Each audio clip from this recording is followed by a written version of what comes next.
My name is Sono Sato. Welcome to my studio.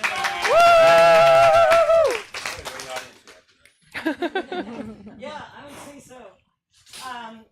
And for those of you who are tuning in on our YouTube channel, we're so glad you're here. And yes, you can support us by going to betterwebtalkshow.com. We are thrilled to announce the collab projects. Where are you, Sean? Is now our physical sponsor. Donations of $100 and above are now tax deductible. Yeah. Get that tax deduction. You can also become a member through Pools, which was formerly With Friends. They're a fantastic platform dedicated to homegrown community events and their sustainability. And they're on Instagram. Before we begin, I'd like to thank our sponsors, Collab Projects. Sean is in the room. Woo, woo, woo. Lori and Mark Frick, Annette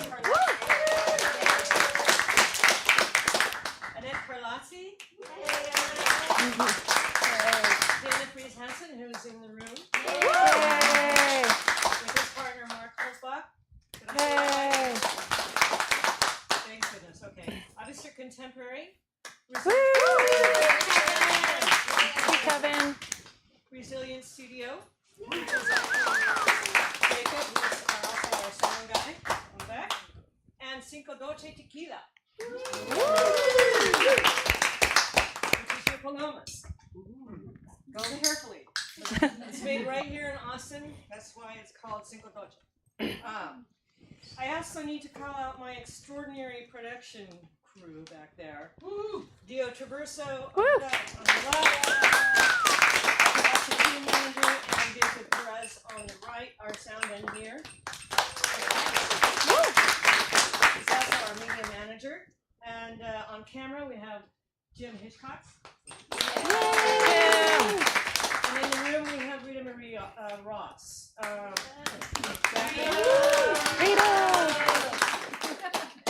Rita's been bedrock to this show in multiple capacities from the very beginning 3.5 years ago. So just so you all know that. Thank you. She's been with me when it was just my iPhone. My iPhone 7, I believe. Anyway, okay. I need to mention that the reason why we have such a great website, sharp Insta posts and tighter branding, is because of Jacob. Yeah. He is the founder and owner of Resilient Studio, which specializes in content marketing here in Austin. He is now fully launched and ready to rumble. So hire this guy. Just don't hijack. Dangerous. His incisiveness is out of the park, and we cannot endorse him enough. And finally, these stunning paintings you see on the wall is the work of Carlos Rosales Silva, who's gearing up for a solo show in New York City. He's my studio mate, and you'll get a little preview. They're gorgeous. Back there in the back. So I got to tell you, I got this idea for this show over 2 years ago, and it's been a very vigorous cycle of dialogue with many people ever since. Tonight's guest host, Heidi Schmalbach, jumped on board over a year ago with enormous insight, dedication to our community and leadership, and it's an honor and delight to have her. She's been amazing to work with. Heidi Schmalbach is a mom. True. Heidi Schmalbach is a mom, researcher, former arts worker, and advocate in Austin, Texas. She currently serves on the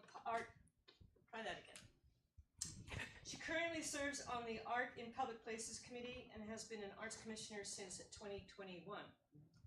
Heidi has close to 20 years of experience working in various roles at the intersections of arts and culture, community development, research, policy, and planning.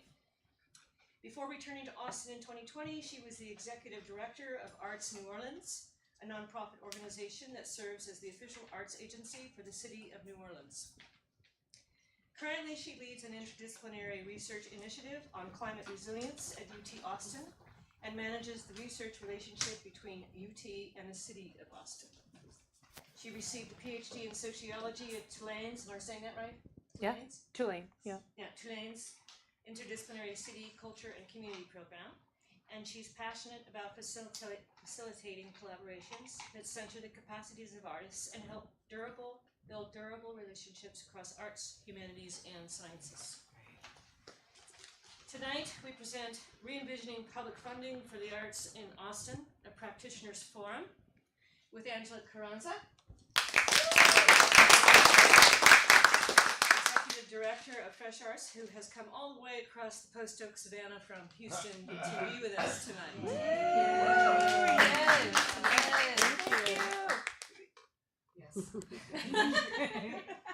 And we have Zach Traeger, of the Museum of Human Achievement, and then we have Jane Hervey, of Futurefront. Before I turn it over to Heidi, I'd like to give a quick framework of engagement for tonight's show. This is a broad and controversial subject, and we brought everyone together to explore proactive insight. And now the first step in resolving issues is to clearly identify them. We are not here to grumble or itemize grievances. Although it'd be easy to.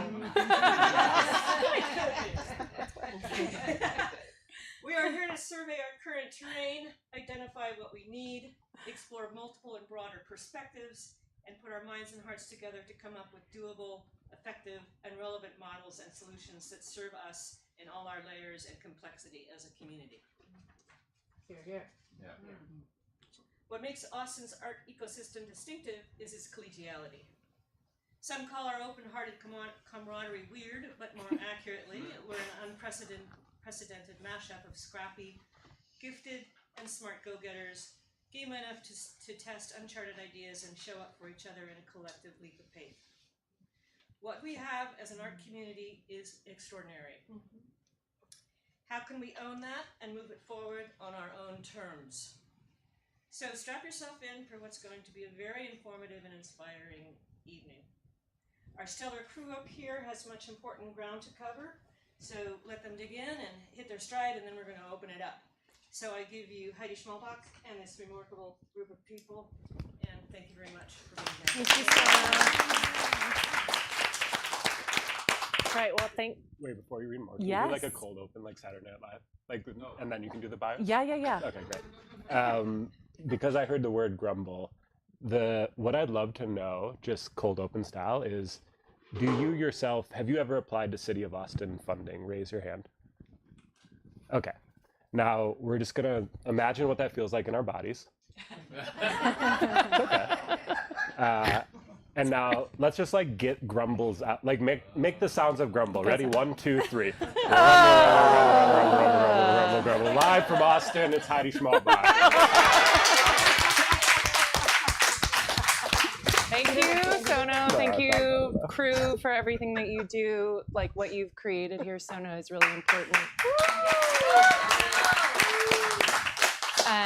And it's really nice to be part of it. And thank you, everybody, for showing up here tonight to have this conversation. I'm really grateful for these people on my left who I'm going to brag on, even though they don't really want me to, by reading their bios in just a moment so that when we turn it over to them, they can talk more about like who they are, what they care about, and what their incredible organizations do. So first, we have Angela Caranza is an experienced nonprofit leader advancing Houston's creative community. Thank you for coming.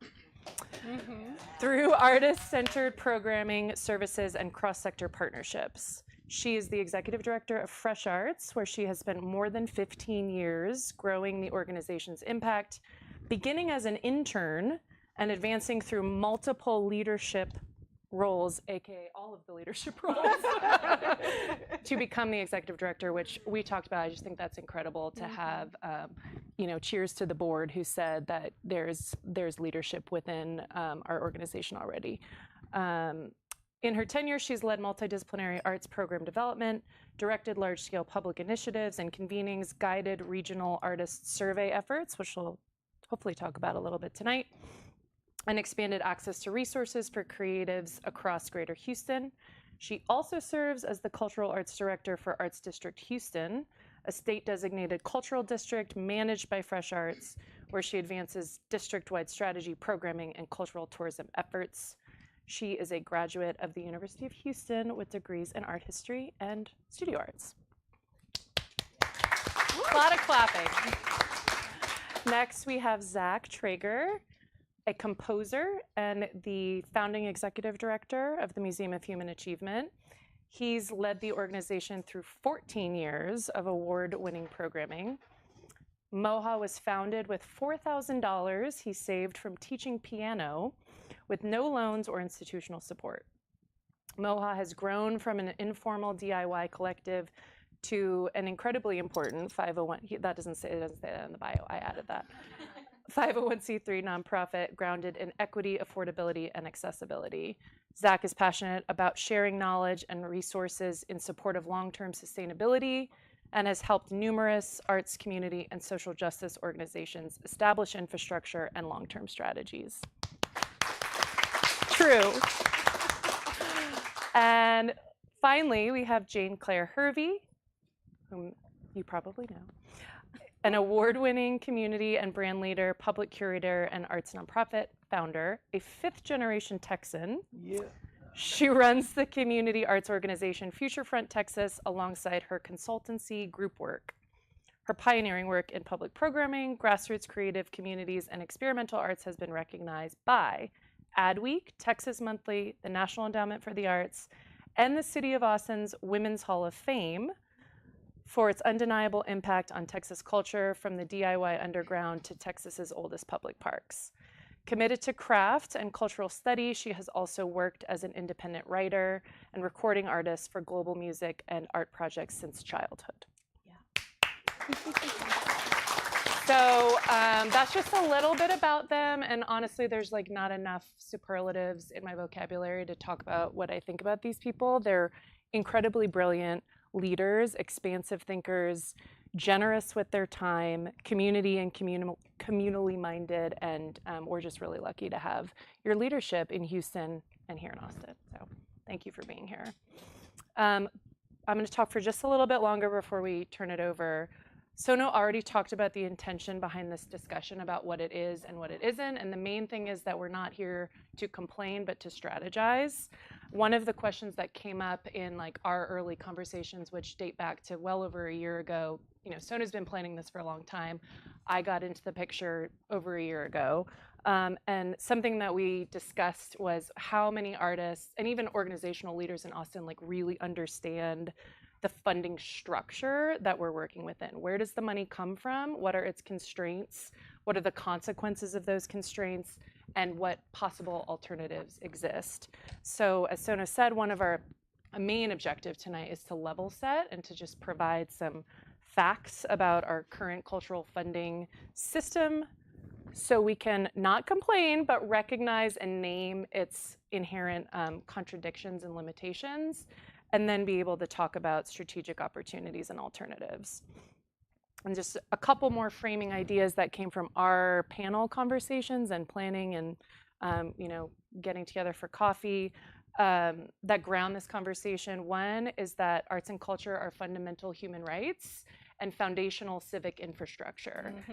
And investing in civic infrastructure looks and operates differently than simply investing in tourism, marketing, and entertainment. A second point that we all agree on is that we're currently in Austin at an inflection point. Actually, we're at the nexus of multiple inflection points. A big one being the global poly crisis that we're all living through, but acknowledging like our sphere of influence locally. ACME, Austin's first Department of Arts, Culture, Music, and Entertainment, was formed just over a year ago. And at least symbolically, and also within the organizational chart of the City of Austin, arts and culture is no longer subordinated to economic development. With the department, maybe, perhaps, we'll see, we like to hope that we're better positioned to demonstrate and argue for arts and culture as more than an economic driver or a marketing tool for tourist promotion. But again, back to this idea of critical civic infrastructure. And a side note that some of you were probably around to participate in the Create Austin strategic plan in 2008. Yes, nods. Who was around and participated in that? So this establishment of a standalone Department of Arts and Culture was one of the top 3 recommendations made in that plan. So 17 years to get, it's just to acknowledge like this is an inflection point. We have a moment, and also to acknowledge that bureaucracies move at a glacial pace and advocacy is a marathon. ACME is continuing to articulate a vision and strategy for how it's going to operate. And we have an opportunity to insert ourselves in the process and shape what it will look like for the foreseeable future. Before we get going, do y'all have any other like big picture, level setting, foundational things you want to say before we dig into our panel? Yeah, I think that whenever we're knowledge sharing and skill sharing and like world building, which is kind of what a conversation like tonight is about, is just like, I'm the expert of my experience, you're the expert of yours, you know? And so I think that there might be perspectives or opinions shared on this panel that aren't the lived experience of everyone in this room.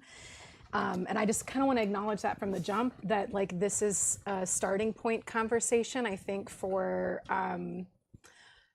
at least in my time in Austin and working in this, which is just 10 years, which is like a blip in the timeline, right, of like arts funding in Austin. Everyone enters this timeline at different points. So I just want to acknowledge that whether you're new to this, true to this, I think there's room for it all. And that, yeah, hopefully we can all, from this conversation, imagine even better ideas than what we might come together with tonight. So Absolutely. yeah. Thank you. Anything else? Be permeable. You don't have to wait to the end for questions. We'll be true to the gutter blood tradition of like shouting out your questions and ideas. Oh yeah, no wrong questions. Yes. This is no bad ideas brainstorm. Okay, well, now I'm going to turn it over to y'all. We've read your bios. We know the incredible experience that you bring to this conversation, but I would love for y'all to share a little bit more about yourselves, your background, what you care about, what your complex organizations do, and then maybe a little bit about your relationship, either or both, as individual artists and organizational leaders to municipal funding in Houston and in Austin. And we can start in any direction. Should we start with Angela as our furthest away guest? Yeah, I'll jump in. I love that in your bio you call out that you're a mom. I'm also a mom. Yeah. When you read out my bio, I think some of it was like, oh my God, I guess I do a lot. But I feel like it still doesn't fully capture all of the hats that I currently wear, you know, being in an organization for so long and being, you know, starting from the bottom and being where I'm at now, I still wear all of those hats in my professional life. But then even in my personal life, I feel like I live a double life sometimes. Like it feels ridiculous. Sometimes when I'm in rooms and I'm, you know, doing this job and then I come home and I have to deal with someone who just does not care about the same things that I had to spend, you know, 10 hours before caring about, and that would be my 7-year-old. So it's karate and it's Cub Scouts and it's PTO and it's, you know, you have to take a shower tonight. So I'm honored just to be here to bring a little bit of the Houston perspective and get out of that bubble and duality that I live in, to be here and talk about things that are important to me and that are important to others, and to learn and grow. I don't know if that fully answers who I am, but that's a little bit of it. Yeah. We'll circle back to learn more about what Fresh Arts does too, but let's keep going. Zach, who are you as a person? Who am I? Yeah, what a good question. Sure. Hopefully I'm like kind and warm and happy to meet all of you. Yeah, what MOHA does is a lot of different things. It's a big physical space. If raise your hand if you have not been to Museum of Human Achievement. Cool. So it's No, this you big... have. My mom's That's okay. here. She just doesn't know. Can't correct your mom right off the bat. I was like, no, you have. Also, as a side note, when Heidi was reading her bio, when she said the Women's Hall of Fame, one guy in the audience was like, ooh. The cool thing about that Hall of Fame, though, is that it doesn't exist. Don't tell them that. If you go to the City Hall, it's nowhere. But anyway, we can continue. There's a deeper thesis within that. It's an imaginative space. Yeah, so Mo has been around for a while. It's this big arts warehouse where a lot of different people have studio spaces and a lot of organizations call it home. We host a lot of programming. Inside of this world, we do a lot of fiscal sponsorship and a lot of grant writing workshops. So I myself have taught many people different ways of navigating the cultural funding system. And we've sort of teed this up, and I heard a lot of the grumbles are like, we have talked a lot about municipal funding, which is a big funding source for the city of Austin, but it is kind of an anomaly that we're existing in this ecosystem where that's such the primary funding source. So inside of this world of things, I'm happy to talk about the different ways we navigate that, the different ways we could be navigating that. But I come to this conversation, and I hope we all come to this conversation from the perspective of, in my opinion, I know why all the different reasons, or I can contemplate all the different reasons people have big emotions about this. But I come to this conversation from the perspective of, ultimately, at the end of the day, we are talking about funding from the arts, which I believe is a human right. It's like civic infrastructure. And I perceive, at least we're all here in this warehousey adjacent space, that like class solidarity here, I think there's many artists in this room. We're working towards funding for the thing that I think in society a lot of the time gets confused is the highest level. I'll just say that one. So in this, yeah, I like strongly believe in more support for process over product. I believe in like day-to-day conditions is what we should be talking about, and more funding sources for like people existing in a city that's pretty hard to exist in, inside of a state that's pretty hard to exist in. So I don't know. I come to you as both an arts administrator, but also a person with a pretty long background inside of the arts and music. Yeah, I am a fifth generation Texan, and that filters a lot of my approach, I think, to this conversation. I also, Futurefront did not have any public funding for the first 7 years. So the organization that we have built was, routinely declined funding, not just by the city, but by state, local, federal funders for such a long time that my experience growing, a budget beyond like $250,000 was basically believing those funding sources did not even exist and were not even available to me. So that's how I enter this conversation, is kind of like with a deep sense of gratitude for what has been established in Austin as an arts funding standard, and for all of the advocacy that has happened on the backs of other artists and arts organizers over the last, couple of decades to introduce policy and ensure that there's arts funding. So that's, I think, one part of my lens on this conversation. And then the second part of my lens is I grew up in a small town with less than 2,000 people in it on the border of Texas and Mexico, and that's where my family is from, and where we had established our own water utility, had to establish our own public resources, and even still our primary best bets in a hurricane. So I'm very familiar with like the gritty, like farmer approach to like making it through life, and what that means for like solidarity in a community, and just giving a damn about public infrastructure. I know what it's like to live without it, I guess. And I feel very blessed that like my, like where I am from and my family's story, that's not something that I have had to like personally experience, but I have to advocate for the fact that that is a lived experience all across Texas. Absolutely. That like we live in a state where we do not have adequate public infrastructure, and it affects rural communities so significantly. And right now we live in a city, and this is just important like context, like we live in a city that like is kind of actively trying to dismantle these really beautiful things that exist here that have been oases for people like me coming from other places who only had 2 performing arts theaters within a 2-hour radius growing up. And my mom shipped me from Rio Hondo to Brownsville to McAllen, like all over. I know what a world without art looks like. I don't want it, we don't need it. So it's not, I think for me, it's like art is not a good to have, it's a must have. Art is not an entertainment only sort of a thing.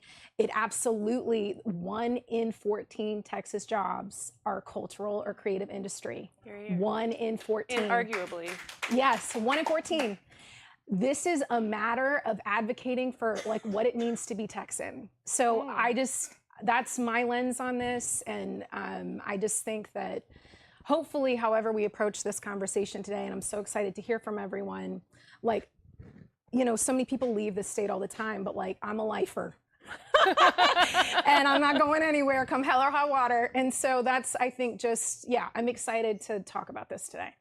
Yeah. Thank you. I want to come back to Angela. Can you tell us a little bit, especially since folks here are going to be probably less familiar with Fresh Arts and what you do at Fresh Arts in Houston? Can you just tell us a little bit about kind of the scope and breadth of the work that y'all do at Fresh Arts? Yeah, so we are a nearly 25-year-old arts service organization, Houston-based, Houston-focused.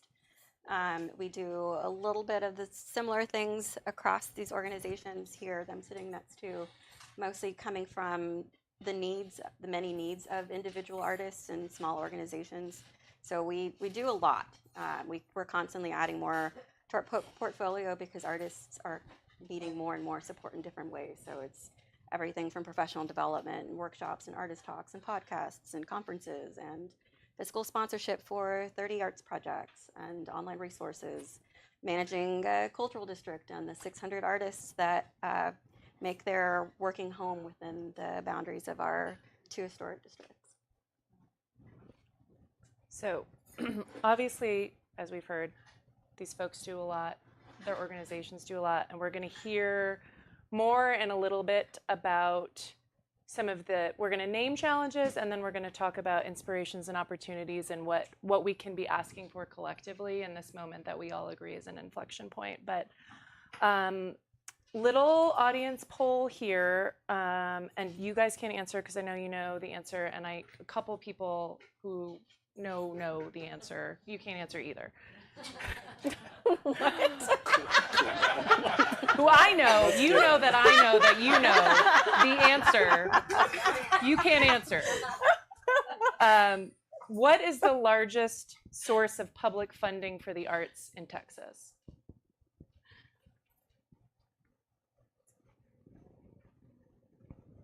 Anybody who knows the answer want to answer? You go for it. It's the hotel occupancy tax. I should have said, no, don't be afraid. I knew it, so I was wanting to answer. Which we affectionately call hot. Or heads in beds. How many, another audience poll, and for folks, all the folks watching online, who feels like they have a robust understanding of the hotel occupancy tax and how it works to support arts in Texas? Jamie, Sean, so. Dana, a little bit. Allison does. Because I served on an arts commission, otherwise I would have no idea. Okay. Well, forgive me in advance that this is our level set period. This is going to be Hotel Tax 101. It's going to be the longest little soliloquy I give here. Pause. It's also the most, Yes. the highest public funding in Houston as well. Yes, Yeah. it's all over Texas. Well, they might be with the more endowment. They might have more private, but the public source, the greatest public source across Texas, without doubt, and possibly across the United States. I don't know that for sure. Yes, is hotel tax. Nationally, it's not hotel tax, but nationally, public funding is the largest source of arts funding. I just want to frame that. Yeah, that's important to name. So, Yeah. public funding for the arts Locally, so city more funded than public funding private. is more than private. and that's nationally. true nationally. Yep. Yeah. I didn't know that, but that's important framing also. My partner told our 6.5-year-old on the way to school this morning that something you should know about mom is she likes to read tax policy in her spare time. So just apologizing in advance, but I think we'll all learn something. So every time someone stays in a hotel room, or more recently, a short-term rental unit, so an Airbnb unit or whatever platform, they pay hotel occupancy tax, or HOT. The state HOT is 6%, almost all of which goes to the state's general fund, and then a smaller portion goes to economic development and tourism for marketing Texas as a travel destination. That's like, we're barely scratching the surface here of the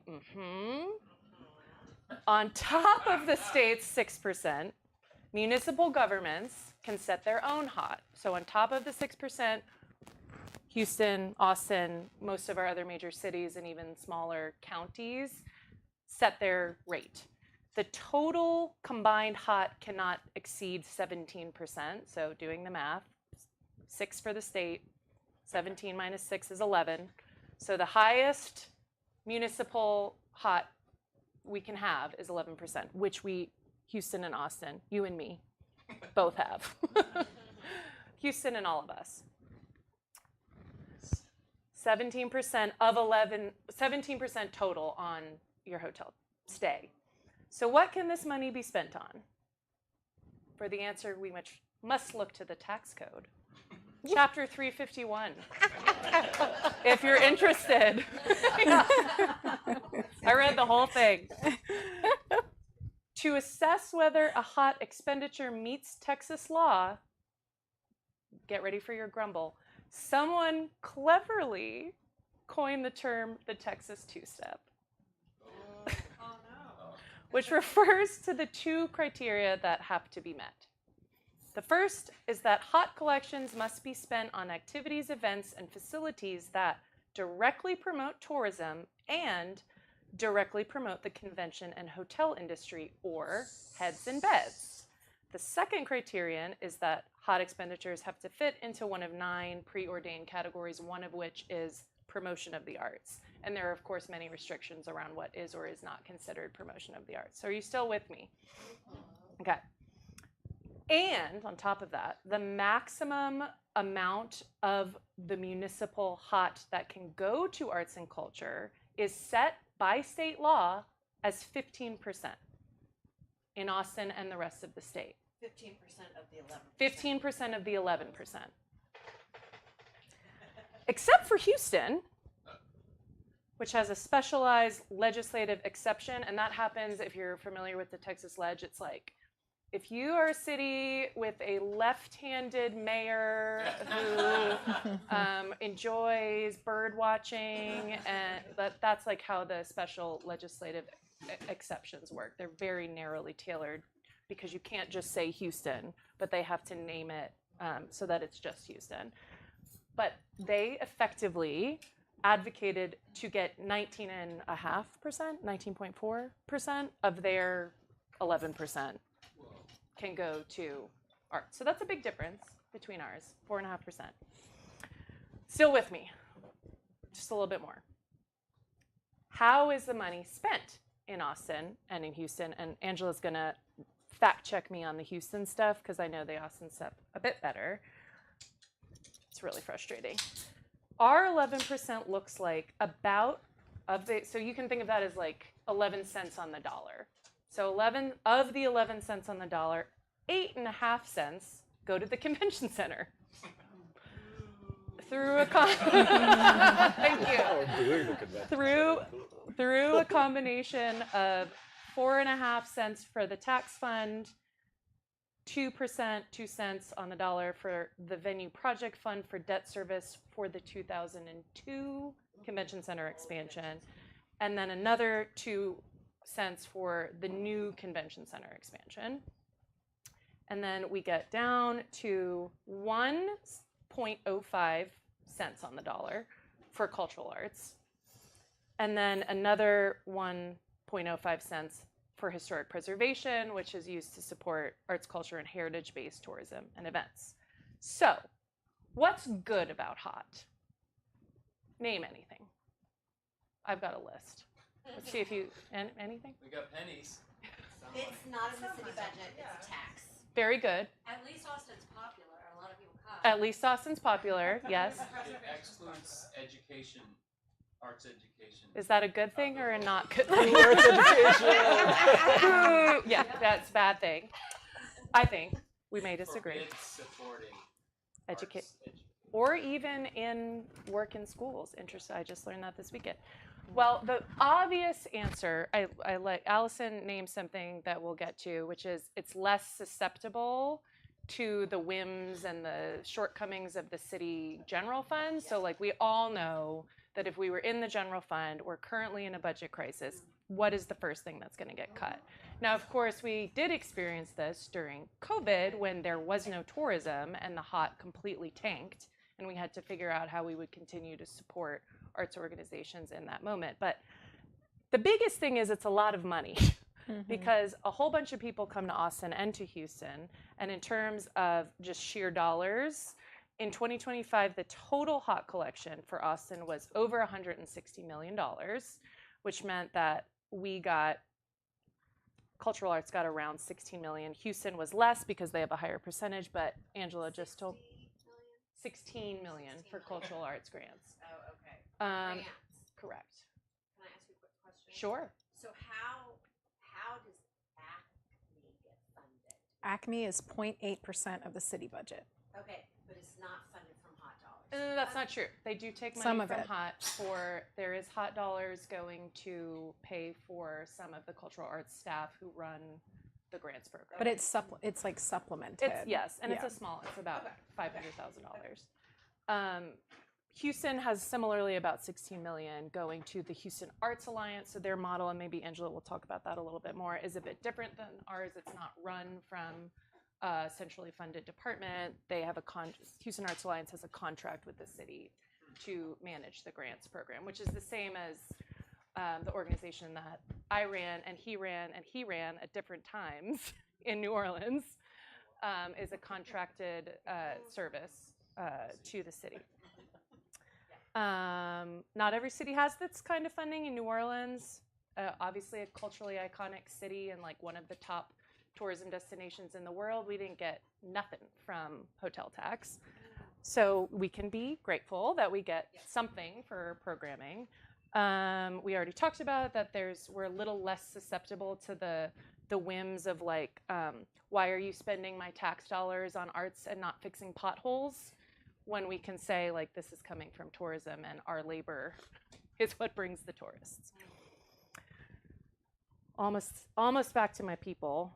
Why is it not good? Well, it's fucking bonkers if you stop to think about the fact that the only public source of funding for the arts in Austin, ostensibly, requires that the arts activity directly promote tourism and the hotel industry. That's crazy, and I find that a lot of people, like when you stop and think about that for just a minute, it's like, wow, that makes absolutely no sense. But I think a lot of people who are audience members, you know, you never think about that, because I have to make a calendar of like 2 things that I want to do on a Friday because there's so much happening. Like it feels as an audience member like the arts are thriving in Austin.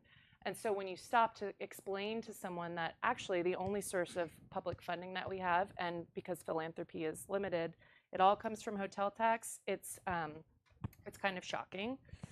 And the last thing I'll say is that there's, and Jane already alluded to this, is there's an inherent value proposition presented in that the arts are nice to have, but they are not essential. And I've literally heard this from city leaders. I've gone door to door to city council members to talk about this stuff in budget cycles. As long as the industry, arts and culture, can sustain itself, then great, we can have it, but otherwise it's considered charity. And what we'll talk about is, in actuality, arts and culture receiving a penny on the dollar from HOT is but a partial recapturing of the value that artists already generate to drive the convention and tourism industry. So we have got some obvious questions, and we have a panel here of people who are operating as artists and as leaders of complex organizations and providing fiscal sponsorship to many other organizations, all of whom are operating within this closed system. So I want to hear from y'all for the next while. What does it feel like? Like, can you name some of the challenges to making the art that you make, to running the organizations that you run within, and I'll name that y'all are doing the work to build the infrastructure that we don't have provided to us by the municipal government. So what does it feel like to do that work in places, Houston and Austin, where arts funding is so closely tied to tourism promotion and cultural consumption? And we can popcorn around, and then I have follow-up questions. And y'all can jump in too.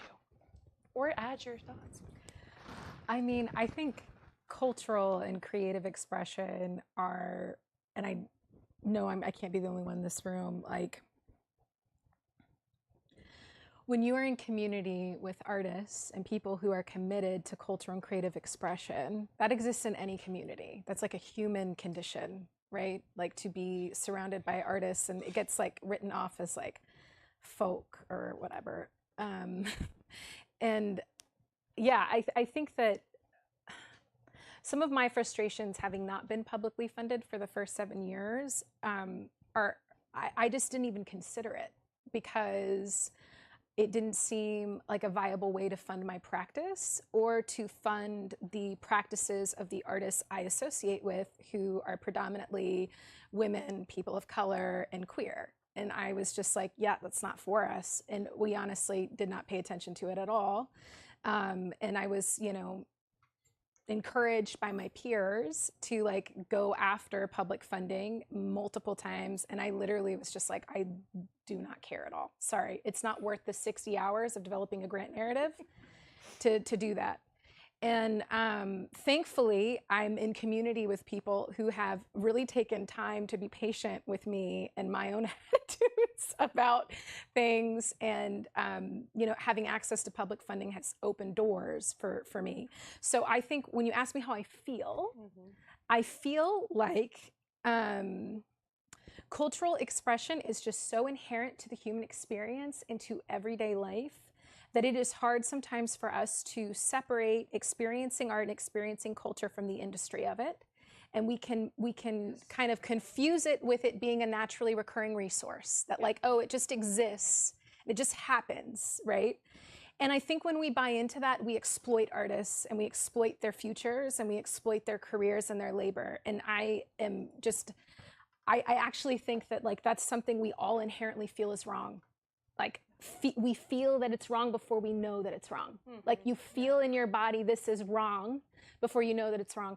And that's what drove me toward understanding public funding, understanding advocacy, trying to realize what is my role and my relationship to this personally as an artist and as someone who works with artists and is in creative community. So that's like the first feeling that got me into this work and like into advocacy was one of frustration, but of a deep sense of this is deeply wrong. And I think too, and I'll say this, like, I'm really inspired by artists like here in town. Like I've really looked up to Graham Reynolds personally, because I'm a sound artist and I am a composer, and I've looked up to the way that he's navigated those worlds. And when I first came across his work, I didn't really understand it. I've also looked up to artists like Freddie Fender, that's like where I'm from, and Selena Quintanilla. And I think about like, and this is what also just drove me to feminism too, is like, and my mother's a naturalist, and so I get obsessed with things like the geologic record and ecosystems and things. But I worry about like the fossil record of artists in Texas all the time. Yeah.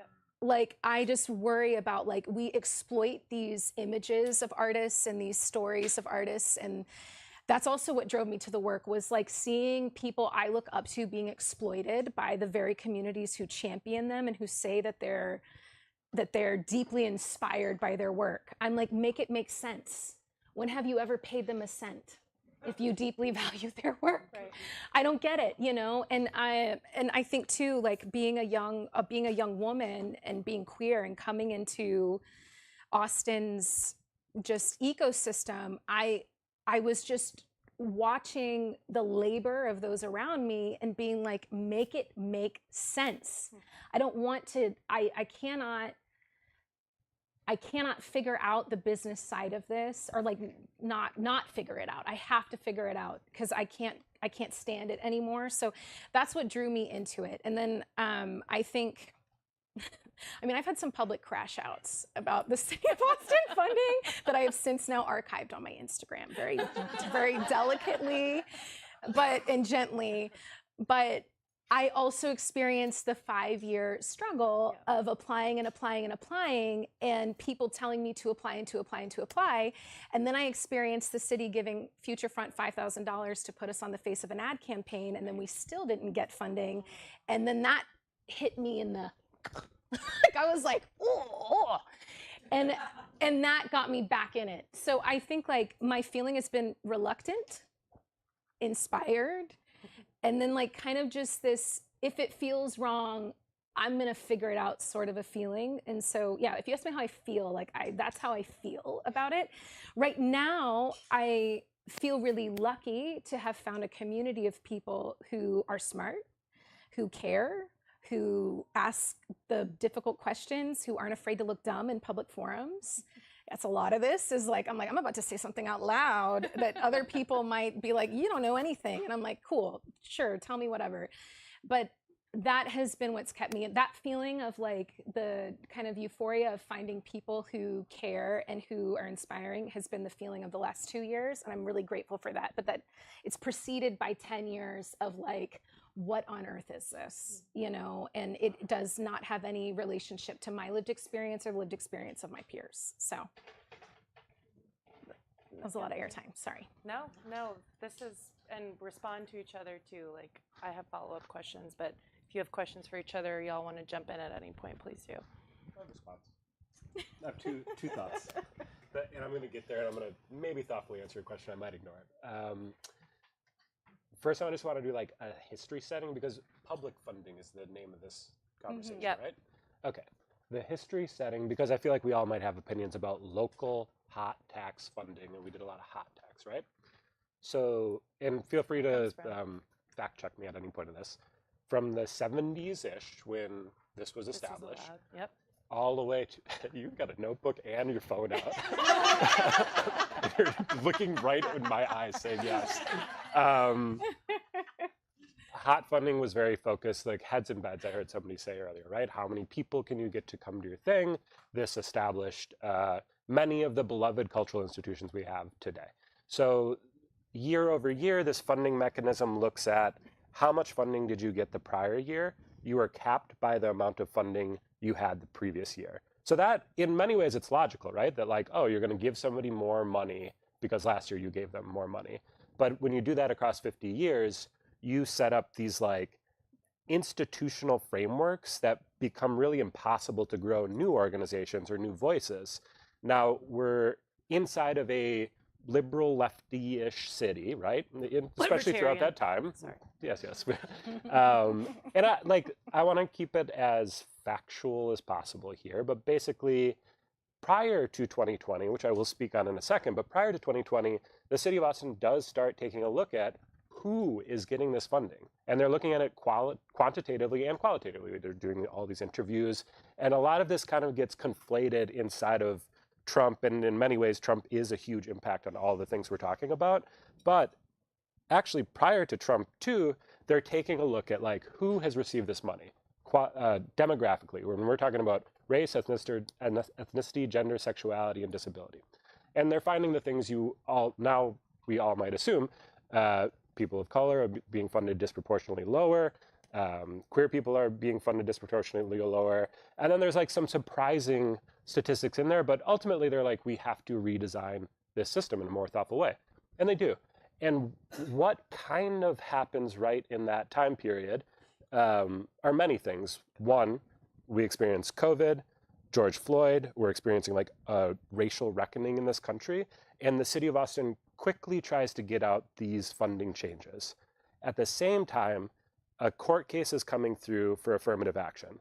And they know that if this court case passes, what the risk is if you pass a public funding mechanism, especially in Texas, that looks at race, ethnicity as the funding mechanism to distribute public funds, that all that could get called into question and they'll scrape back the funding. So you have all of these, I'm going to come all the way back to the question actually.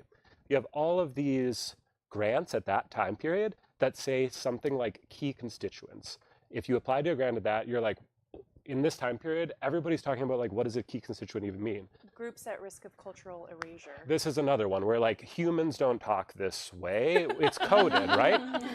So if you're applying to grants, they're sort of anticipating that the Supreme Court, that the government is going to punish us, right? And that we're coding all this language.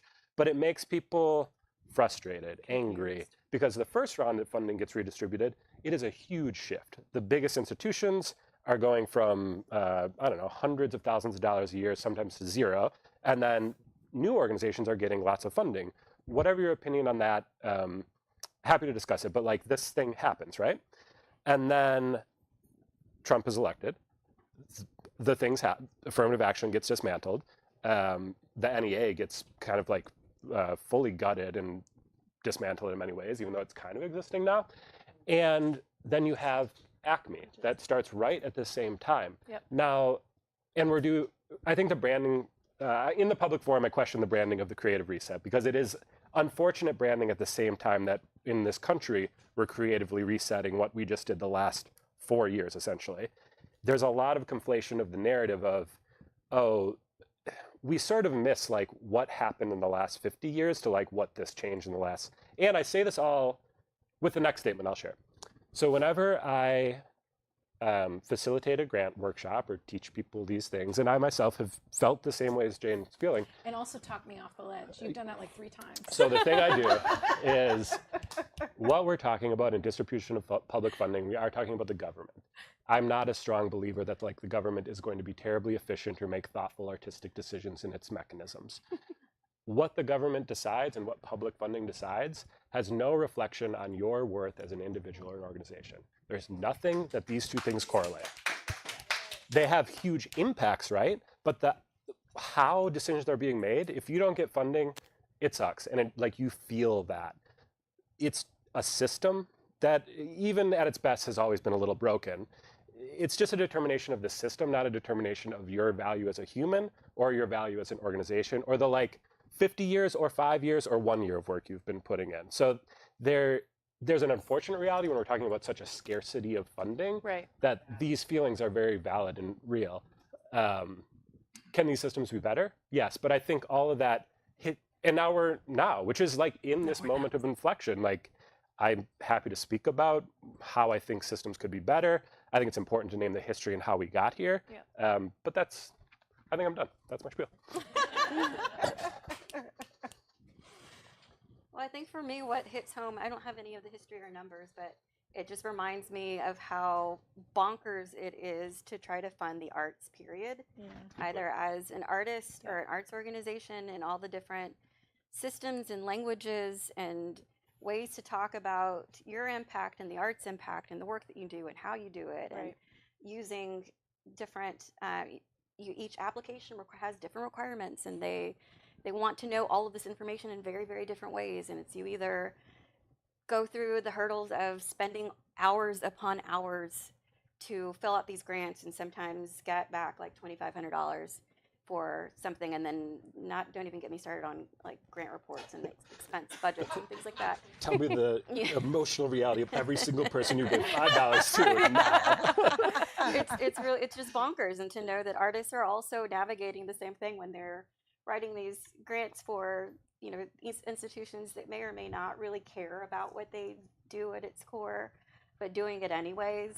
I'm just constantly having to remind myself why I do this work, and I do this work because I came into the organization as an intern, as someone who didn't know my place in the artistic or creative world. I was studying visual arts and didn't know the business side of it, and didn't know what I didn't know, and realized I didn't know a lot. And then I found my organization that was there to support artists on all of those business things, and to have a community that was there to support you. Mm-hmm. So I'm really, really grounded in that. Mm-hmm. I don't know where I was going with this, but I'm glad to be in a room full of people that get it and are understanding and navigating the same thing. And I think for me, when I'm writing some of these grants, and if it's a grant that's the funding is coming from heads and beds, I focus on, okay, well, who am I paying with this? I start with my budget first. Yeah. Who are all of the artists that are going to get paid through this funding if I'm successful? down from, you know, the graphic designers, the photographers, videographers, always using those funds as responsibly as I can to circulate it back into the economy, no matter how the institution or the funder initially perceived our organization trying to cultivate tourism, just always grounding myself in that. And when we talked, you shared a little bit about like a shift that happened with one of your funders who wanted to invest, not public funding, but a philanthropic funder who wanted to fund more of the like true artist service work that you do, right? And can you talk a little bit about that? And we'll get back to it, but then you mentioned that cost you funding from the public side because you had kind of gone into emphasizing the artist service work, and that is not the behind the scenes artist service work, the arts education, the like backbone structure is not as easily traceable to an impact on the tourism economy, even though in the longer tail it certainly is. Can you talk a little bit more about that? Art service organizations are not the primary institution organization that Hot Funds wants to fund, because you're funding the infrastructure and that invisible labor to support artists in their invisible labor to create these public arts activities. And so there have been many times our organization was not funded through our Hot Funds, and that is super annoying because that's an entire position. That's someone salary that just got cut, and work that's being cut as well. And it's really frustrating, especially there's so many that don't understand how Hot works, and can, depending on where they're coming from, you know, especially if they're outside of the arts, like arguing why arts funding is important and having them understand that no, your tax dollars are not actually funding my organization. That's a whole other funding stream, right? And then it's like, actually, I'm not getting any tax funding at all in this moment, but we're still trying to do the work that we're doing. And we've been really fortunate that we have foundation support in Houston that is recognizing that, you know, in many years while I've been in this, not only in my position, but at the organization, I've seen that pendulum swing between funders prioritizing different aspects of the arts and education. Professional development became really popular with some funders several years ago, and so we swung in that direction and went all in. Yes, this is the work that we want to do. And then that put us out of the running for our municipal Houston funds.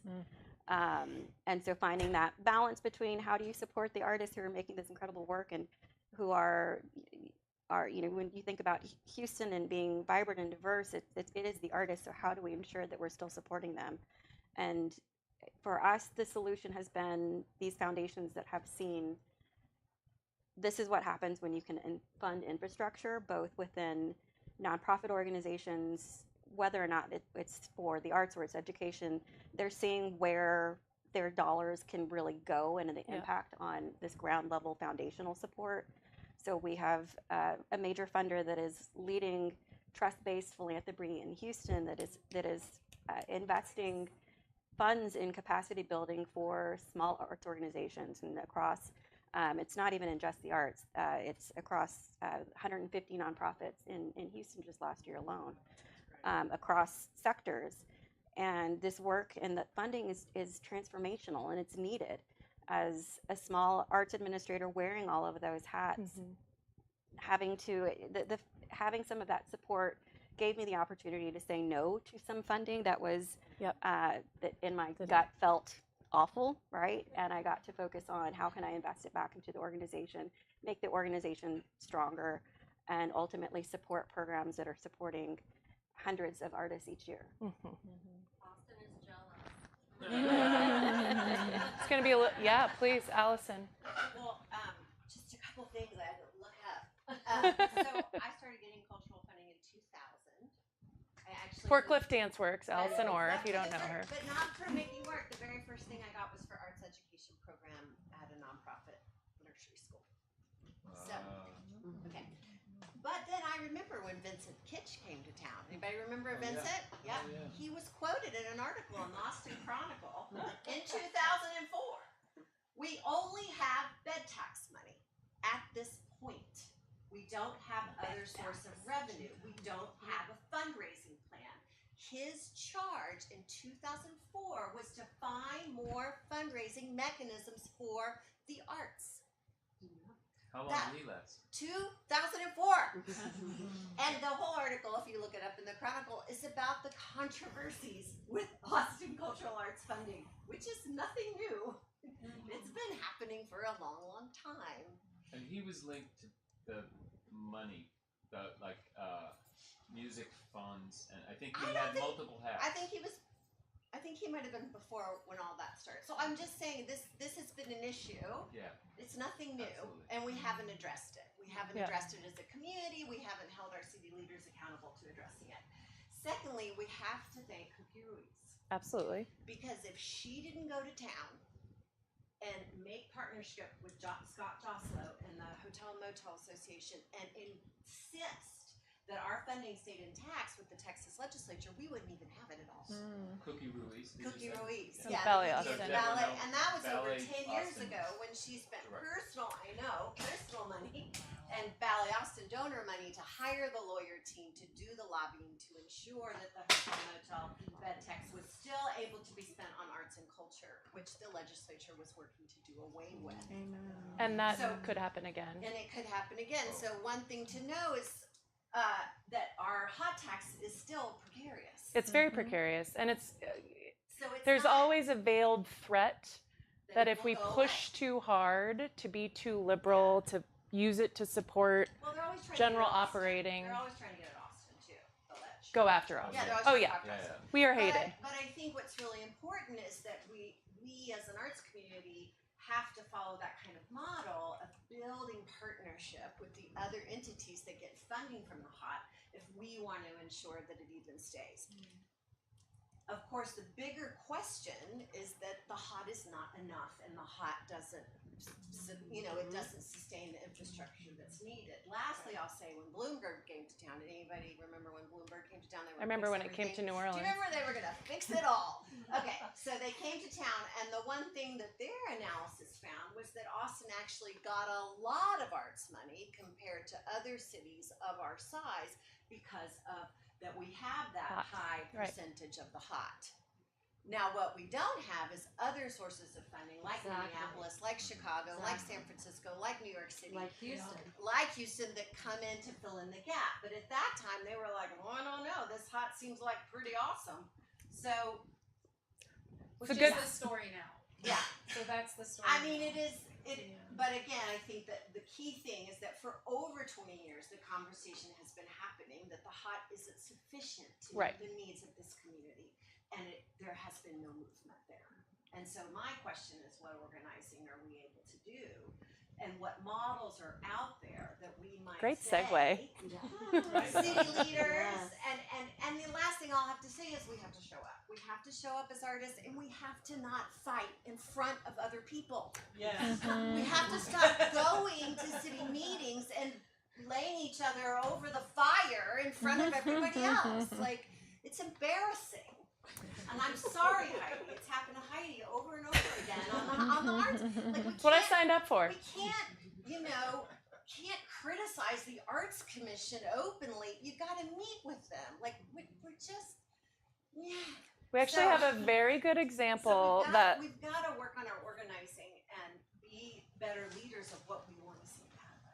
I will share that something, yes, that has been shared by both Allison, and this, I think, relates to when Zach talks about like worthiness, the question when artists come to apply to city funding or any funding, but like in this case, it's particularly when they're applying for our cultural arts funds, and we're asked to define our impact in terms that have nothing to do with art making. So like the metrics that are applied to, you have to speak to that to get the money. That is, we do have to acknowledge, I'm a sociologist, so you do have to like acknowledge what that does over time to marginalize art making in general and the way that we see ourselves in, do you have something to say, Margo?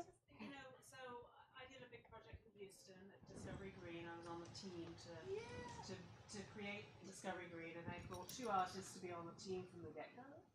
And it was a private-public partnership. It was the teething ground of Nancy Kinder. It was her first big project. It was 20 years ago. And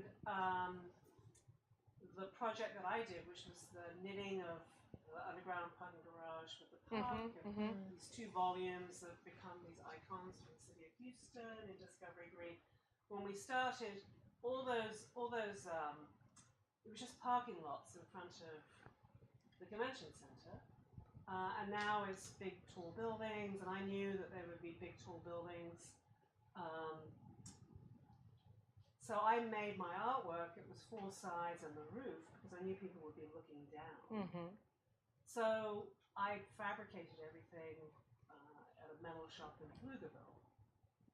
Precision metal fabrication. It was 2007 during the Depression. Right? We're in it now again. I was the 3rd biggest client. Right. Number 1 was the U.S. government. Number 2 was Motorola. And number 3 was me, woman, minority. Of the fabricator. Of the fabricator. Right. But the arts, I kept that factory alive. It wasn't just the government, but it was the opportunity to have this public project that didn't. It was finally a gift to the city, but my creative endeavor basically kept a whole factory in business at a really, really difficult time. Yep. And I would say that probably everybody in this room has worked on projects that Alison absolutely, that has brought attention. Absolutely. And the economic impact of that, no doubt, is in the billions. Yes. Not even the millions. But we get this paltry amount of money. Absolutely. Right. And so I suppose that is, I think there's maybe a disconnect of the money's come, but they're not getting the full story, and they're not honoring the full story. Exactly. And as Jane pointed out, what was the statistic about the number 1 in 14? Yeah, it's 1 in 14. I mean, I think. Yeah, there's no doubt. And we have plenty of data to back. It's always we need more data. We have a lot of data that tell us that the arts are an economic driver. This has been done for decades at this point. We get that. We know that. I think the bigger question is, what else? And what does it look like when we think about this civic infrastructure, a framing of civic infrastructure, and how do we collectively support something that is so indispensable to how we live in Austin and Houston and elsewhere? Yeah, I think we have to be deal makers. I think to Allison's point about, bridging relationships between industries and thinking about this as an ecosystem. I do think when we talk about art, we have to talk about the value of creative and cultural expression, what that means for belonging and wellness in our communities. Because that's just a quality of life thing. This is why so many people right now in Austin are it doesn't feel right anymore. It's baby, it's because your quality of life has decreased. And it's a direct relationship to arts and culture. Yep. And that's why we're struggling with resident retention right now, which I will say, I think as we look toward the future and globalization and AI, we're gonna start struggling with resident retention. It's gonna change some of this hot stuff too. And that's just, kind of my thinking on the future. But I do think that when we talk about what are alternatives to just seeing public funding as a tax expenditure and a tax percentage, we've been looking at different case studies. Me and Zach, we really nerd out, y'all. I just got to say, on a sidebar, you ever want to nerd out with us? Come on over. We're just nerding out. We're making decks. We're just come on over. But we've been looking at Minneapolis. We've been looking at, there's a Open Book is a real estate project that was forged by 5 executive directors who have complementary literary arts organizations who came together to fundraise together to purchase a building and then turn the surplus from that building into an endowment that then manage the building and distributes funding. And that's called Open Book. It's in Minneapolis. That's a deal-making infrastructure project. And I do believe that artists, arts organizations, creatives, cultural producers, filmmakers, writers, musicians, poets, craftspeople, I think we are deal makers in a lot of ways. And people can disagree with me on that, but I really do think that we have the capacity actually here in Texas with the arts organizations and artists who are here to start to think big about what that model looks like and how we make our own endowments. Yep. I've said this to the chagrin of some people, but Futurefront has survived off of a program revenue, membership, and donation model for 7 years without any public funding, any major gifts, any donors. We reached a $350,000 budget on that alone. And we have programs that experiment with economic development, cultural expression, and public infrastructure. And all of those things are experiments and case studies that we as a group, 25 of us, get together, learn from, model, and try to figure out what the future looks like. Don't tell me that's not like an example of leadership, an example of just kind of legacy building. And I think that's happening in arts organizations and art collectives everywhere. Absolutely. This level of ecosystem thinking, future thinking, this deep commitment to generosity and to care. And so if there is any place in the world in which these models of public infrastructure can exist and thrive, it's certainly in the arts. It's certainly in culture. And I think about it as even broader than arts and culture, these models for cooperative economics, circular economics, just these future forward ways of looking at our cities and looking at our towns. I think they're already modeled in arts and culture and they're scalable, would be my argument. So. Zach, please, I think we're moving into our examples and things to ask for. What are we asking for? Wow, how nice. Look at that. Not only generosity of spirit. Oh, some wine. A desire to host, a natural desire to host. I also think that is strong at, and I wouldn't it's goofy, but I don't think that's to be taken for granted. And inside of the point of coalition building, I'll name it as I do want to name the creation of spaces for people to gather, that shouldn't be viewed as something that we can take for granted, especially in this, I don't know, bowling alone is many years old at this point, but this idea that we need civic places to gather where you don't have to buy something. Zach is also a sociologist. That's not true. He's my sociologist. Mine too. Wow, blushing. Working across environmental preservation, working across arts as a natural resource, working across education, which is frequently trying to be dismantled. In some senses, if we can find the folks we align with, faith-based communities are also preserving places to gather. And I'll also name that in Texas, when you look at Texas Commission on the Arts one layer back, because we're talking about City of Austin funding, I'm going to zoom us one back. Texas Commission on the Arts, although it was set to be cut totally, has more funding this year. And that's because arts are bipartisan in what they can do inside of rural communities. And sure, if you're I'm just going to pick on Lubbock. I'm sorry if you're from Lubbock. It's just my example. If you're in Lubbock and you're I don't want those artists here, but then you look at oh, my after school programs, what are my kids going to do? It's arts in a very different way. These are deeply important inside of spaces across the political divide. The example I'll share here inside of coalition building is Minneapolis was referenced. That's a very different state than Texas, as we all know. There's a deep history of private philanthropy that really changes things. But in public philanthropy, how these have played together is that Minneapolis in 2007, 3, 5, so do you know? The Legacy Amendment? Yeah. 2008. Okay, so in 2008. That's the whole state. Minnesota passes 0.375% increase on their sales tax. The state sales tax. State sales tax. This is a lot of money, and they don't do this with the arts alone. This is across environment, historic heritage preservation, and the hunters and the fishermen, which is cool. We got shout outs for hunters and fishermen, I guess.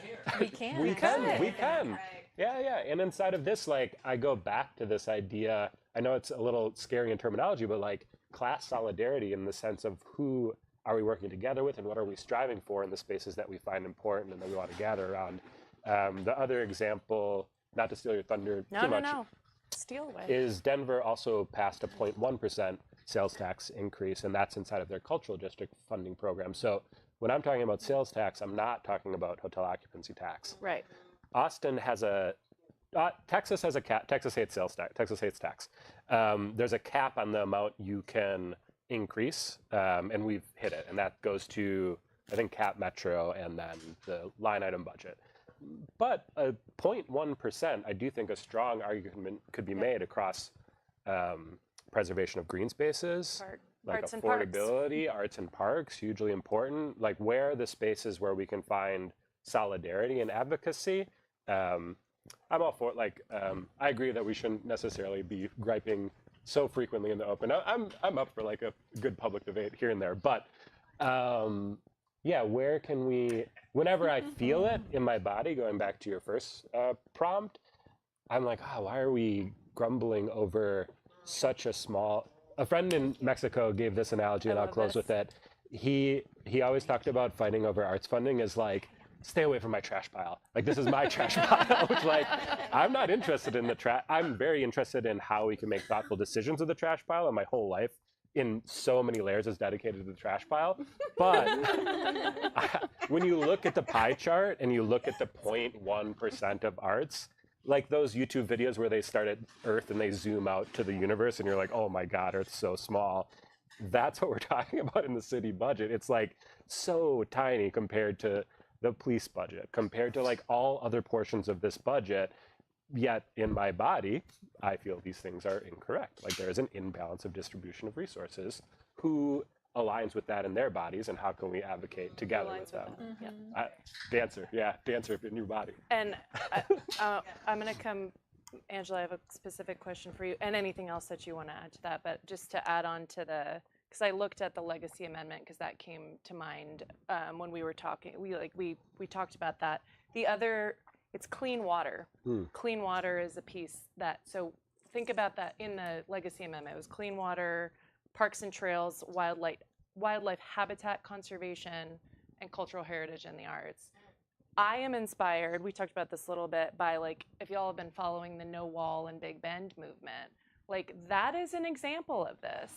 Like, there were broad coalitions between factions that do not, they decided, we all decided that some things are still sacred, and we will come together to say, absolutely not, we're not going to do that. Now, we have a water crisis in Texas.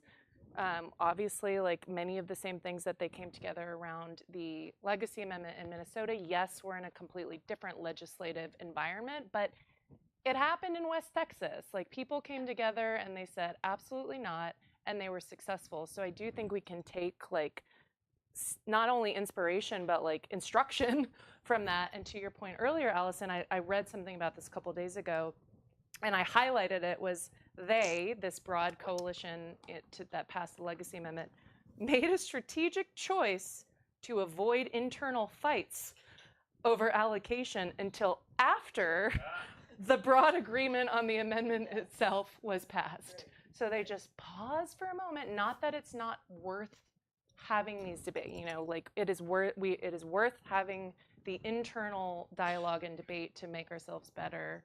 However, can we do it behind closed doors and come together around, and this is, add more to this, like, what are the things that we all agree on? We're not going to agree on everything. Like, what are the pillars or the platform, whatever metaphor you prefer, of a true proactive advocacy campaign for the arts that also reaches out and brings in the folks who care about the future, their children's lives going forward, and the things that we can agree are essential for quality of life. Yeah, and I think let's talk about the they a little bit, because one of the things that's really important to me growing up rural, coming to Austin, is understanding that like people who might vote differently, and this is, I don't care how anyone perceives this because it's my lived experience, but people who vote differently than I actually might have a lot more in common with me than I would like to believe. And I have ostracized family member, I'm just speaking personally because I think it benefits this conversation. I've ostracized family members on the basis of politics. I've ostracized myself and my own cultural orientation on the basis of politics. I don't think that got me anywhere, personally. And what has been like kind of a fortifier of my life as a Texan, as a woman, as a queer woman, has been finding the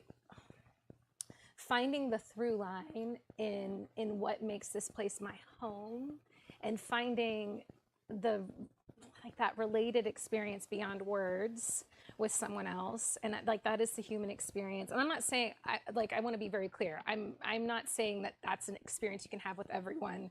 I'm not advocating for people to try to form relationships or broker deals with people who absolutely disrespect their humanity, their life, or anything like that. But I'm saying when you see that something is possible, it's worth checking your own fear first, because sometimes we're wrong actually about the they, and they actually do vote in our direction, or they do care about our things. I've seen this happen on the city level too, where people are really aggravated with city staff, and then they're like, oh, actually, you're on my team.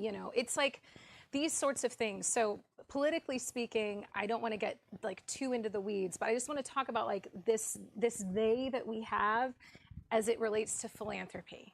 And this idea of what a rich person is and what they spend money on in the arts. And I'm kind of speaking to my audience, I guess, here, who doesn't even know who that person is or what they look like or how they operate or whatever, right? We have so many ideas about that person. And I was at a dinner last year where people were expressing themselves about just these fears about not having studios, and just the changing landscape of Austin, and how do I get philanthropists and rich folks to pay attention to my work, and this conversation of worthiness. And there was so much fear in the room of I'm not even worth being funded, or why would anybody spend money on this? And I don't know, I got really heated, I think, and I stood up and I was like, no, rich people need us. And I was like, if someone was at that dinner, I was rich people need us. And this doesn't make any sense. We all need these things. Everybody wants these things in their community. Who is this they we're talking about, And so the territory is not the map. The map is not the territory. I just think there was a comment, a criticism made. Zach and I did this whole series of presentations about public infrastructure over the last couple of months, and the constant criticism was, well, the artists in Austin don't go after philanthropy. Artists in Austin and artists in Texas don't care about philanthropists.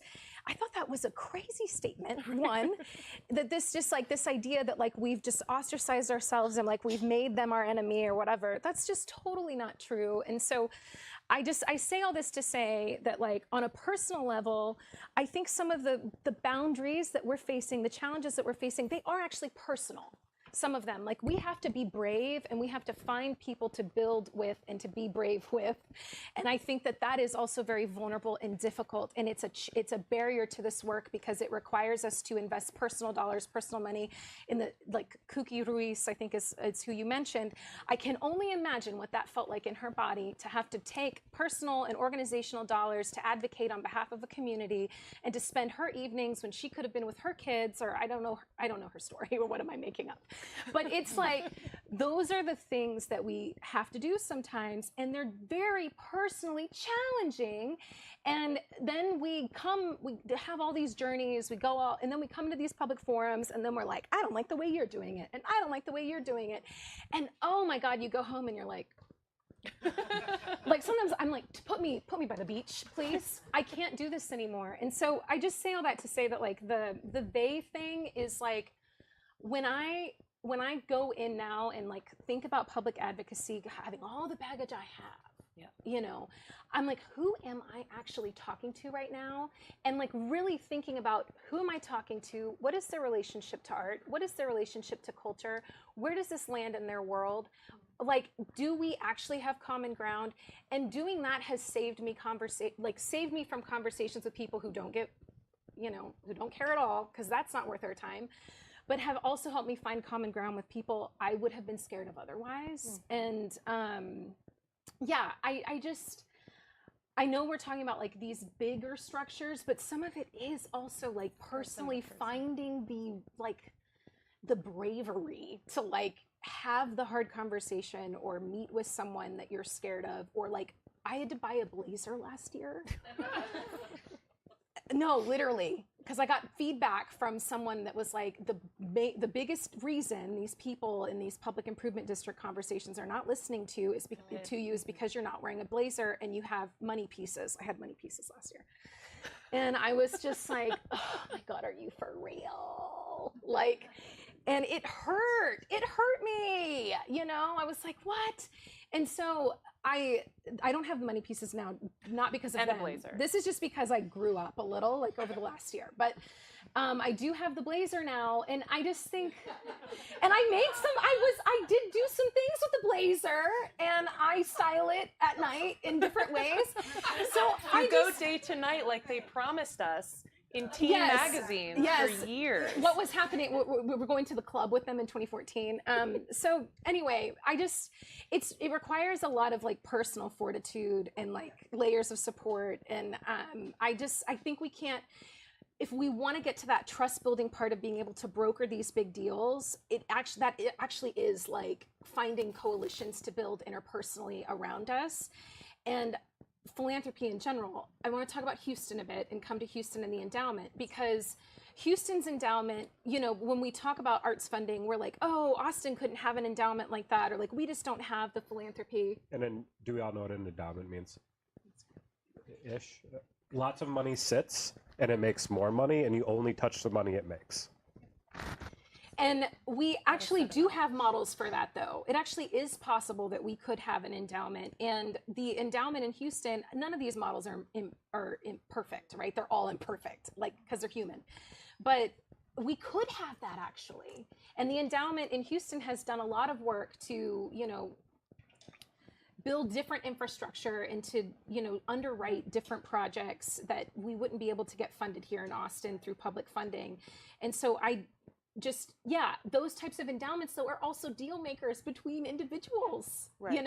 And so it does come down to like this individual conversation sometimes. So, yeah. Angela, will you like share before, and then we'll circle up for kind of any last ideas and final thoughts, but will you share more about, we talked about the endowment and like the leadership that you're seeing there. How do you know how they got there? Houston Endowment, they're in my prayers every night.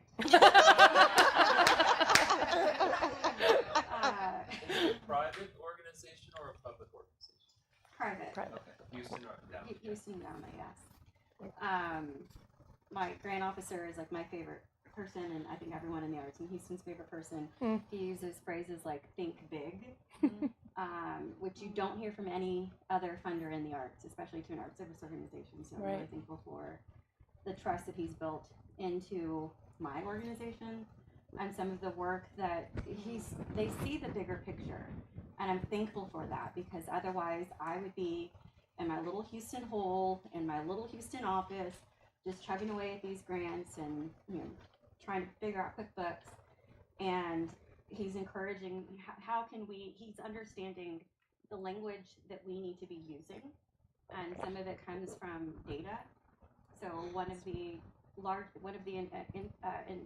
initiatives that my organization just led is the Greater Houston Artists Survey. So it's a wide survey across artists and creatives in the Greater Houston metropolitan area. My organization had done a very small, modest $300 Survey Monkey survey back in 21, and Houston Endowment was paying attention and saw the value of, if we did this bigger, like if we really thought big with this and paired you guys with actual data scientists, this could be a tool for advocacy. Having this data and information across artists and disciplines and geographic areas, like as we're talking about hot funds, Houston has hot funds and it's decent, but it's still very, very limiting. If you live in specific parts of Houston, like my neighborhood where I live in, I would not be eligible for a hot fund. So there are so many inequities across with that little slice of pie in and of itself. But recognizing that artists outside of that geographic bubble that can't access this funding that other artists can, how is that shaping their sustainability in Houston and having a tool that can gauge that? How are artists responding to, is Houston a place where they feel that their arts career can be sustainable? And we had 1,008 responses, and the early data showing 54% of artists in Houston feel that Houston is sustainable for their arts. 58. And before that, we didn't have any information, and this is, we're just at the very start of figuring out how to use this tool. And again, I'm thankful for the endowment for recognizing that this is something that can be used, and having longitudinal data, seeing that across other sectors and how that has empowered them and been able to present information to, you know, the powers that be, those with checkbooks, corporations, also investing in, we've talked some about coalition building. Yep. And there's a lot of that happening right now in Houston of how can we go after bigger pots of money, because we can't keep fighting for this small pot. Houston is The trash pile. Houston is massive, right? We need to think bigger. How can we think bigger? Where are there other sources?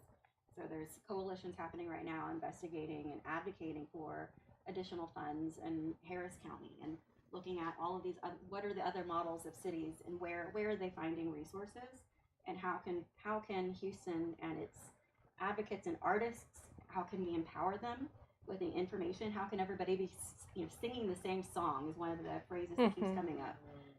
And I think it's to the point of not arguing with each other, but how can we uplift the impact of the arts? And it's from arts administrators, it's from funders, and it's from the artists, and using that as a tool for change. So that's, I'll come back in 10 years and let you guys know how all of that went, but that's the kind of leadership I think that you know, we can ask for. Not in the, you know, we're not going to set up an endowment overnight, but I've heard, just bringing it back to like the vision of ACME and this inflection moment, is like that they're going to fundraise, and we're like, we don't need you to fundraise. What we need is that kind of the kind of leadership that you're describing. And you said earlier that there's something about, it's not about being the envy of the world or whatever, like we're starting to frame up like the vision for ACME in Austin, but rather like how to, even if an artist, if Houston is just a stop on an artist's trajectory as they move to a bigger market, like how do we make sure that they have what they need on that journey? Like think about what a like conceptual difference there is in focusing on what the experience of the artists who live in the city are at the moment that they're there, versus trying to be the most competitive place in the world. Jane talked about the example from Minneapolis. We were very Midwest focused, open book in Minneapolis, the Legacy Amendment possibility in, well, that passed in Minnesota, and what we could do something, how could we learn from that here? I think there are other things to name that are already happening. We can learn from Houston, but locally there's interest in, there's actually movement in a cultural land trust, which is a limited equity model that allows for, this can be applied to commercial or to housing to allow for affordability and perpetuity. That has to come from a collective action model, and people who believe that spaces should remain affordable and already own them or have access to them opt into this. We've been talking on a small, and maybe this is the setup for an arts endowment like Houston Endowment, for a long time on a subcommittee of the Arts Commission and the Music Commission. We've been in conversation with Airbnb about the idea of adding an optional, like basically an opt-out fee for cultural sustainability. So you book an Airbnb, whatever platform you use. We've been talking to Airbnb and they've been receptive. if y'all stay at Airbnbs, we're going to Scotland, we're staying all through Airbnbs. If there was an item on there that was like $15 for local cultural production, you can click it off, but it's going to be added there. Most of us would let that go and just back at the napkin, like math on what that could look like if just 20% of people opted in. It's like $6-7 million a year. And what does that look like if we put it in an endowment and let it sit there and invest it, because we can't do that with the limited funding that we already have. We have real possibilities, and I guess I'll also add and then go to like final thoughts and closing words of wisdom from our amazing panelists is we're gonna have a new convention center. Riley, who's the project manager of the convention center, is amazing and a supporter of the arts because of, you know, he didn't pick making a new convention center, but he's going to make sure, he said no, he's going to make sure, and I did not choose to do that. It's going to be beautiful. It's going to have incredible integrated public art, most of which is outside, and it's going to be like one of the best examples of sustainability in the country. Now, I think that a lot of the people behind the convention center understand that we, the arts community, do more for the convention center than the convention center does for us. I think they know that. So how do we take this opportunity to like make a community benefits agreement with how do we have free or low cost access to this incredible new space that we're going to have as part of this agreement, this coalition building that we have a potential to do in this like moment of rapid, you know, change and investment in the city of Austin. I would like to hear any final amazing ideas, thoughts, closing words. I think already with the funding anyone in here receives, whether you're an individual artist or an organization or part of a collective, you can always structure your budget in a collaborative and coalition building way, right? Mm-hmm. So like at Future Front with our programs, we look at what are our, to use jargon, what are our stakeholder relationships to every program? And like we have a group of 15 of us sit down and we like hold it up to the light and we debate. Like we literally practice debate as a group and debate what this means for different programs and like who does it benefit and what stakeholder is being prioritized. Like we find these practices that even though they're not fundable, like I think to some of the points that were made earlier, what's really hard is that this work is not fundable right now. Like it's not easy to get funded, like coalition building, right. Like having time for philosophical dreaming and conversations about the future, but finding ways to build it into our practices of like how we build programs. Like one thing I have to just shout to the rooftops for MOHA is that I was really struggling to find a fundable narrative for Future Front for like 5 years on the state and federal level as well as local level. I went to one MOHA workshop, which MOHA was not receiving funding to do these for, and it completely changed the trajectory of Future Front as an organization. And there are so many different people who benefit from that one action of one individual who decided to hold workshops in the warehouse. Yep. It's like these sorts of things, we cannot undermine them. And that is my only takeaway always, is I am tired of people talking about what's not here. We need to shout from the rooftops what is here. And we need to remind everyone who is moving here and everyone who is building lives here and who cares about here that this is something that they are a part of and that they can absolutely put their full weight behind. And that it is worthy and valuable, and it is already award-winning, globally recognized, and absolutely pristine in its just, you know, presentation and form. There are so many incredible artists who come out of Austin from so many different disciplines. And I can't talk about what Austin doesn't have anymore. I can't hear anybody tell me anymore that Austin's artists are not professional, that Austin's artists are not, nope, Don't tell me anymore. I can't hear it anymore because it's just not true. And I think it tells our artist communities, our creative communities that the work they do is not valuable, that it has not built this city on rock and roll. You know, like, how on earth are you going to tell me that we have murals just like with artist faces, like, and you're going to tell me that it hasn't meant anything to anybody and it just wasn't ever professional enough?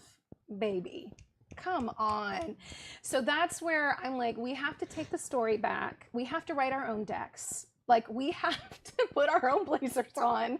Like, I just really do think that's my, like, whole thing is, like, there's so many models out there. I think they're achievable for Austin and exciting. And I actually do think we already have scalable models that are here as well. So that's, yeah. And thank you, Zach, for getting me to do some grant writing. I got it. Yeah. And you're welcome. All right, my lightning round I wrote down. I would recommend, and this has been in recommendation, the city loves a PDF study, and there's so many of them you can look up yourself. It's kind of funny. I don't know if it's deserving of a laugh. It's deserving of a sorrow sometimes. Multi-year operational support versus programs is so, like, I work a lot inside of the UNESCO Creative City Network, which is international. Especially the Europeans, which have all their own deal in EU funding, they're so confused as to, like, how are you and why are you? Operational funding helps your day-to-day reality when you're holed up in an office and, like, doing the work. That's way different than programmatic funding, which is the money to execute upon public programs. Operational funding is like the day-to-day. It's so necessary, and it makes visible the invisible labor that I think all of us who are working in the arts are doing on that day-to-day level. So multi-year operational support, absolutely necessary. Funding professional development, that is factual that Mo has done 5 years of these grant workshops, 4 years now. Every year, attendees who come to these grant workshops, in total, it's about $1 million to $1.5 million of funding that comes through of people who attend those workshops. If you talk to somebody in ACME, they have never given us money for that because professional services are really hard to fund and they're boring.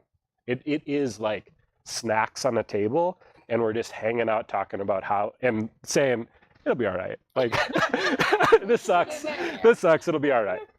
But the gritty stuff is hard to fund. Inside of this and inside of this statement about Austin, I'll pull a quote of, like, trust the people and they become trustworthy. If you just trust-based philanthropy, especially on the dais and when we're debating and, like, giving artists, just give artists money and they'll do good. Like, that's all. Trust them. They'll do. And, like, hearing about a funder who's just like, yeah, think big. Here's some money. Do something. Guarantee, my prediction market gamble, it will do good things in society. I just, like, undoubtedly believe this thing. With that being said, as we're thinking about public distribution of funds, my opinion is that looking at socioeconomic status, looking at class, looking at identity, looking at demographics, looking at history and disparate relationship of different identity groups to different pools of funding is important. Like, we have to look at history and reckon with history. Allow fiscal sponsorship. Sometimes the city is like, we shouldn't allow fiscal sponsorship. We shouldn't make it mandatory. Require it? I don't know. I don't know. I'm just saying this because I got the camera on me. And what I'll close with is, like, I like this invitation to contribute and to trust the people, and they'll maybe give you $1 or $2, and that $1 or $2 could add up to a lot of money. I would say that the government inside of the ACME structures, when they're talking about going out to fundraise, that's not something I'm looking for them to do, but I am looking for them to leverage their reputation and the power of the government to go and say, hey, we're starting a fund, we contributed $1. Will you match that with 100 grand, make a transformational impact on all these arts organizations? What I'll say about that is every time I've been in a room with honestly, many of you, and I've heard everybody's elevator pitches, I'm like, oh, it's just the wrong people in this room. We're good at pitching to each other. And I've heard many of you talk and been like, yeah, take my money. This is great. The city could play a more integral role in just bringing the right person or people to that room to match. The city contributes $12 million, $14 million. There's many members of Austin society now where they could match that funding and make a huge generational, transformational impact. Maybe even put it in an endowment. We won't even touch it for many years. That's all. I wrote down carrot versus the stick. Hmm.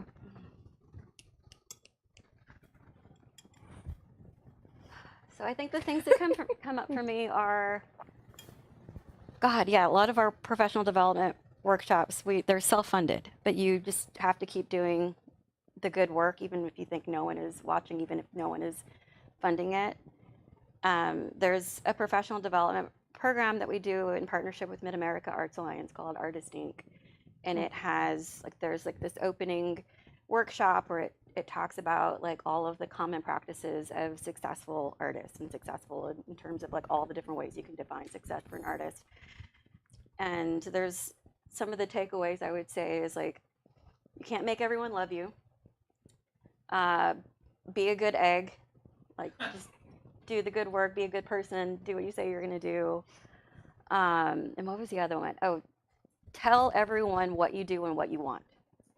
And that I have seen it be so transformational for artists and for myself. Whatever it is that you think that you want. I mean, the fact that you guys are having this conversation, these hard topics and these imperfect systems, and all of the power imbalances, just having the conversation is important. Saying the things that you want is important. Just put it out there in the universe. You never know who's listening, and just keep doing that. I've seen in very small ways that impact my professional life, my personal life. The fact that y'all even know who I am is really cool because I've been following Jane for a while. So I mean, the fact that I'm here on a panel with you guys is just proof of Yeah, which I think is really cool. It's you came to something I hosted many years ago, and then we were all in Minnesota together last year and had no idea that we were all there. At a Creative Coalition building national event. Yeah. It's true. Springboard Yeah, for the Arts. Also, Minneapolis is doing some really interesting work on, and the Creative Coalition that we're all a part of is actually becoming a separate organization now. But yeah, it's just that sort of behind the scenes work is honestly how most things happen. That's what you said. Yeah. I have two. Sona's giving me the wrap it up, and it is almost 9 o'clock. Go for it. Yeah, but we wanted to, and we had nice audience engagement, so I appreciate your participation. And everyone was very well behaved. Not me. There are two things. One is that we talked about getting a handout together and some resources that we can all be sharing. I didn't get that together in time, but I will send to Sona. We have a Google spreadsheet. I got a Google thing with a whole bunch of resources and examples and ideas and things that we can collectively be adding to. I'll send it to Sona, which she can share with everybody else. And the last thing is I've been reading a book that I've mentioned 100 times to these people called Culture is Not an Industry. It's a very good book. I highly recommend it. But one of the things, my closing thoughts and another thank you to Sono and all of you. The author, Justin O'Connor, says that one of the democratic roles of arts and culture is the creation of spaces where people can collectively imagine futures, identities, conflicts, and solidarities. And I think that's the platform that Gutter Blood has created, and all of us are participating in. It's a really great demonstration of those values, and I'm very, very proud and happy to be part of this community. And thank you all for everything that you do to make it what it is.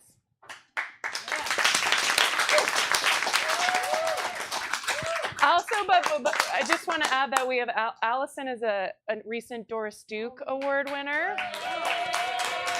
And we have Amanda Johnston, who just wrapped her tenure as the Poet Laureate of Texas. These people live and are bred in Austin. That's it. Thank you. Let's hang.